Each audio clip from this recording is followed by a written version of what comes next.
ನಾನು ಅಷ್ಟು ಪ್ರಬುದ್ಧ ರಾಜಕಾರಣಿ ಬಗ್ಗೆ ಮಾತಾಡ್ಲಿಕ್ಕೆ ಹೋಗಲ್ಲ.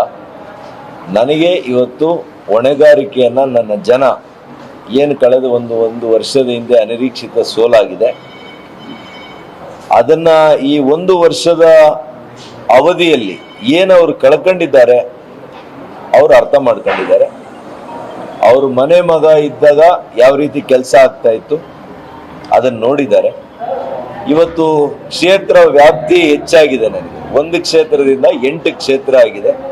ಈ 8 ಕ್ಷೇತ್ರದಲ್ಲಿ ನನಗೆ ಕೆಲಸ ಮಾಡಲಿಕ್ಕೆ, ಅವ್ರ ಸೇವೆ ಮಾಡಲಿಕ್ಕೆ ಇದು ನನ್ನ ಸೌಭಾಗ್ಯ ಅನ್ಕೊಂಡಿದ್ದೀನಿ. ನನ್ನ ದೃಷ್ಟಿ ಏನಿದ್ರು ಕೂಡ ಅಭಿವೃದ್ಧಿ ಮೇಲೆ ಇರುತ್ತೆ.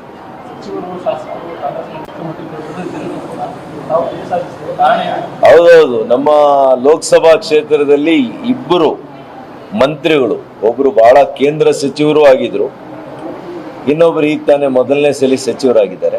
2 ಸಚಿವರಿದ್ರು, 6 ಜನ ಕಾಂಗ್ರೆಸ್ MLAಗಳಿದ್ರು, ಮಾಜಿ MLAಗಳಿದ್ರು. ಪಾಪ ಮುಖ್ಯಮಂತ್ರಿಗಳು ಒಂದು ದಿವಸ, ಇಡೀ ದಿವಸ ನನ್ನ ಕ್ಷೇತ್ರಕ್ಕೇನೆ ವಿಶೇಷವಾಗಿ ಪ್ರಚಾರವನ್ನು ಕೂಡ ಹಮ್ಮಿಕೊಂಡಿದ್ರು. ಹಾಗಾಗಿ ಇದು ಎಲ್ಲದರ ಹೊರತಾಗಿಯೂ ಕೂಡ ಮಹಾಜನತೆ ನಮ್ಗೆ ಆಶೀರ್ವಾದ ಮಾಡಿದ್ದಾರೆ. ನಾನು ಅದಕ್ಕೆ ಪ್ರಾರಂಭದಿಂದ ಹೇಳಿದೆ, ಅವರಿಗೆ ನನ್ನ ಹೃದಯಪೂರ್ವಕವಾದಂಥ ಅಭಿನಂದನೆ. ಅವರ ಮನೆ ಮಗನಾಗಿ ಒಬ್ಬ ಸೇವೆಯನ್ನು ಮಾಡುವಂಥದ್ದು ಮುಂದಿನ 5 ವರ್ಷಗಳ ನನ್ನ ಕರ್ತವ್ಯ, ನನ್ನ ಆದ್ಯ ಕರ್ತವ್ಯ ಆಗಿದೆ. ಸ್ವಲ್ಪ ಮಟ್ಟಿಗೆ ಬಿಜೆಪಿಯಲ್ಲಿ ಸ್ಟೇಟ್ ಅಲ್ಲಿ ಕಳೆದ ಬಾರಿ ಈ ಬಾರಿ ಸ್ವಲ್ಪ ಮಟ್ಟಿಗೆ ಹಿನ್ನಡೆ ಆಗಿದೆ ಅಂತ ನಾನು ನಿಮ್ಮನ್ನು ಇನ್ನೊಂದು ಪ್ರಶ್ನೆ ಕೇಳ್ತೀನಿ. ನೀವು ಏನು ಕೇಳಬೇಕಾಗಿತ್ತು, ಈ ಪ್ರಶ್ನೆನ ಕಾಂಗ್ರೆಸ್ ಕೇಳಬೇಕು. 1 ವರ್ಷ ಆಯ್ತು ಕಾಂಗ್ರೆಸ್ ಸರ್ಕಾರ ಬಂದು, ಘಟಾನುಘಟಿಗಳು ಮುಖ್ಯಮಂತ್ರಿಗಳಿದ್ದಾರೆ, ಉಪಮುಖ್ಯಮಂತ್ರಿ ಇದ್ದಾರೆ, ಸಚಿವರಿದ್ದಾರೆ. ಪಾಪ 5 ಗ್ಯಾರಂಟಿ ಅಂತ ಹೇಳ್ತಾರೆ, 5 ಗ್ಯಾರಂಟಿ ಕೊಟ್ಟಿದ್ದಾರೆ.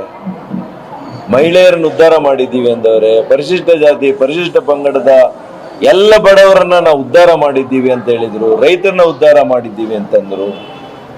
ಡಬಲ್ ಡಿಜಿಟ್ ಇನ್ನೂ ಕೂಡ ಹೆಚ್ಚಿಗೆ ಬರುತ್ತೆ ಅಂತ ಕೂಡ ಹಿಂದಿನ ದಿವಸ ಕೂಡ ಹೇಳದಂತ ದೃಶ್ಯಾವಳಿಗಳನ್ನ ನಾನು ನೋಡಿದ್ದೆ. ಮತ್ತೆ ಅವ್ರು ಯಾಕೆ ಬರೀ 9 ಸೀಟ್ ತಗೊಂಡಿದ್ದಾರೆ? Is it not the failure of the government? ಅವರು ಸರ್ಕಾರ ರಚನೆ ಮಾಡಿ ವಿಫಲ ಆಗಿದ್ದಾರಾ ಇಲ್ವಾ ಅಂತ ನೀವು ಅವರನ್ನು ಪ್ರಶ್ನೆ ಮಾಡಬೇಕು. 10 ವರ್ಷಗಳು ಕೇಂದ್ರದಲ್ಲಿ ಆಡಳಿತ ಮಾಡಿದೆ ನಮ್ಮ ಬಿಜೆಪಿ ಸರ್ಕಾರ. ರಾಜ್ಯದಲ್ಲಿ ನಾವು ವಿರೋಧ ಪಕ್ಷದಲ್ಲಿದ್ದೇವೆ, ಮೈತ್ರಿ ಮಾಡ್ಕೊಂಡಿದ್ದೇವೆ. ಇಷ್ಟರ ಹೊರತಾಗಿ ನಾವು 20 ಸ್ಥಾನ ಇಬ್ಬರು ಕೂಡ ಸೇರಿಸಿ ತಗೊಂಡಿದ್ದೀವಲ್ಲ, ಇದು ನಾವು ಯಶಸ್ಸು, ಇದು ಯಶಗಾಥೆಯನ್ನ ನೀವು ಹೊಗಳಬೇಕು. ನಾವು ವಿಫಲ ಆಗಿಲ್ಲ, ನಾವು ಯಶಸ್ಸಾಗಿದ್ದೀವಿ. ವಿಫಲ ಆಗಿರೋದು ಇವತ್ತು ಕಾಂಗ್ರೆಸ್ ಸರ್ಕಾರ. ಕಾಂಗ್ರೆಸ್ಸಿನ ದುರಾಡಳಿತದ ಬಗ್ಗೆ ರಾಜ್ಯದ ಜನರು ಚೀಮಾರಿ ಹಾಕಿದ್ದಾರೆ ಅಂತ ನಾನು ಹೇಳಲಿಕ್ಕೆ ಬಯಸ್ತೀನಿ ಸ್ಪಷ್ಟವಾಗಿ. ಇನ್ನಷ್ಟು ಹೆಚ್ಚಿನ ಸುದ್ದಿಗಾಗಿ ನಮ್ಮ ನ್ಯೂಸ್ 11 ಕರ್ನಾಟಕ ಚಾನೆಲ್ಗೆ ಲೈಕ್ ಮಾಡಿ, ಶೇರ್ ಮಾಡಿ, ಸಬ್ಸ್ಕ್ರೈಬ್ ಮಾಡಿ.